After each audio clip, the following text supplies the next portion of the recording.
విమాన సంక్షోభమై రామ్మోహన్ను నిలదీసిన ఎంపీలు. So IndiGo సంక్షోభం ఇప్పుడు ఇండియాను మొత్తం కుదిపేస్తున్నది.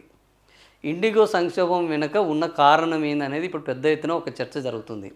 ఇండిగో సంక్షోభానికి కారణం ఇండిగోనా, లేకపోతే ఈ ప్రభుత్వమా, లేకపోతే వాస్తవానికి అక్కడ పనిచేస్తున్న ఉద్యోగుల ఎవరు? DGCA, director general civil aviation department DGCA కొన్ని నిబంధనలు మార్చింది. ఈ నిబంధనలు ఎందుకు మార్చింది? అంతకుముందు ఉన్న నిబంధనలు ఇప్పుడు కొత్తగా మార్చింది. ఈ కొత్తగా మార్చిన నిబంధనల మీద మొత్తము పైలట్లు, విమానయాన సిబ్బంది వ్యతిరేకత మొదలుపెట్టారు. ఇది ఎవరికి అనుకూలంగా ఉన్నది అంటే ఇప్పుడు ఉన్న ఇండిగోకు కాకుండా రేపు తక్కువ చిన్న చిన్న సంస్థలు ఏవైతే ఉంటాయో వాళ్ళకు అనుకూలంగా ఉన్నది. ఇప్పుడు బలీయమైన భారతదేశంలో ఉన్న ఏకైక విమానయాన సంస్థ ఏంటంటే ఇండిగో. ఇది టాటాల వాళ్ళ ఆధ్వర్యంలో కొనసాగుతున్నది. టాటా అంటేనే ఈ భారతదేశానికి ఒక అద్భుతమైన పారిశ్రామిక వ్యవస్థ. ఈ దేశంలో టాటా స్టీల్స్ని, టాటా ఉత్పత్తులను, టాటా మోటార్లను, ఈవెన్ డిఫెన్స్లో కూడా టాటా వాళ్ళది దాని మీద క్రెడిబిలిటీ ఉంటుంది. అంత క్రెడిబిలిటీ ఉన్న ఇండిగో సంస్థ ఆల్ ఆఫ్ సడన్గా ఇట్లా కావడానికి కారణం ఎవరు అనంటే ఇప్పుడు కొత్త చర్చ మొదలైంది. దాని వెనుక కూడా ఒకరు ఉన్నారు. అది ఎవరు అనంటే ఆదాని.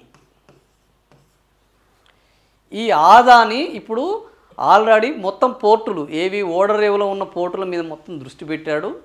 ఇప్పుడు ఎయిర్పోర్టుల మీద దృష్టి పెడుతున్నారు. అంటే నీటి ద్వారా స్మగ్లింగ్ చేసే కార్యక్రమాన్ని మొత్తం మొదలుపెట్టారు.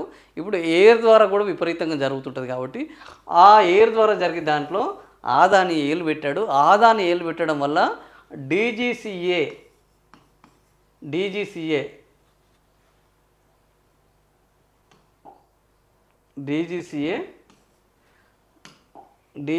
రూల్స్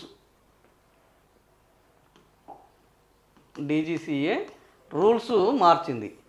ఈ డీజీసీఏ రూల్స్ మారడం ద్వారా ఇండిగో సిబ్బంది మొత్తము ఇండిగో ఇస్ ద బిగ్గెస్ట్ ఇప్పుడు మన దగ్గర ఉన్న విమానయాన సంస్థ. సో వీళ్ళందరూ ఇబ్బంది పడ్డారు. దెబ్బకు మొత్తం విమానయాన సంస్థ మొత్తము అయింది. ఇది బాగానే ఉంది. దీనికి రామ్మోహన్ నాయుడుకి ఏం సంబంధం అంటే ఈ డీజీసీఏ రూల్స్ మారడంలో ఈయనకు ప్రమేయం ఉన్నది. ప్రధాని దాని వెనుక రామ్మోహన్.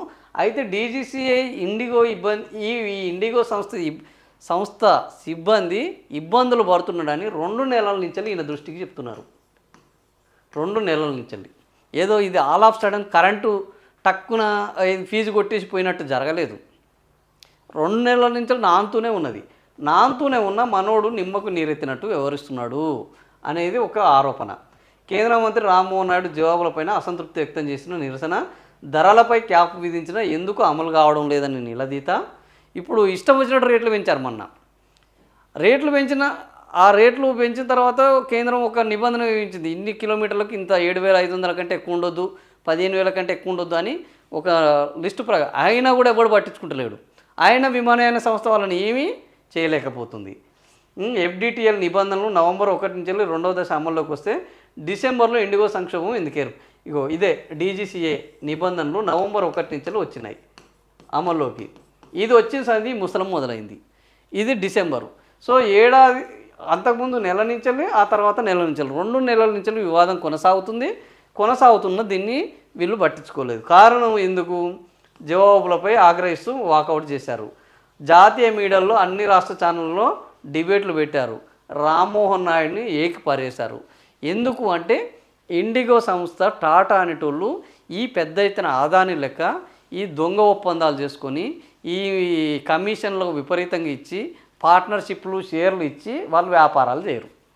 వాళ్ళు చాలా తక్కువ మార్జిన్ పెట్టుకొని క్వాలిటీకి పెద్దపీట వేస్తూ వాళ్ళు పనులు చేస్తారు. అందుకని ఇండిగో సంస్థ ఈ పనులు చేస్తున్నది. ఇక్కడ ఎవరికి ఈ దళారులకు ఎవరికి దిక్కుముక్కు లేకుండా అయిపోయింది. ఇప్పుడు ఇందులోకి ఆదాని మొత్తము ప్రవేశించాలని దృష్టి పెట్టాడు. ఈ ఆదాని దృష్టి పెట్టడం వల్ల ఇండిగోని బలహీన పరిస్థితి తప్ప ఆదానికి ఎంట్రీ లేదు. సో అందులో ఈ కుట్ర జరిగింది. ఈ కుట్రలో రామ్మోహన్ నాయుడు కూడా ఆదాని, ఎందుకంటే కూటమి ప్రభుత్వంలో ఈయన కూడా భాగస్వామి కాబట్టి భాగస్వామి అయ్యాడు. రామ్మోహన్ నాయుడు దొరికిపోయాడు.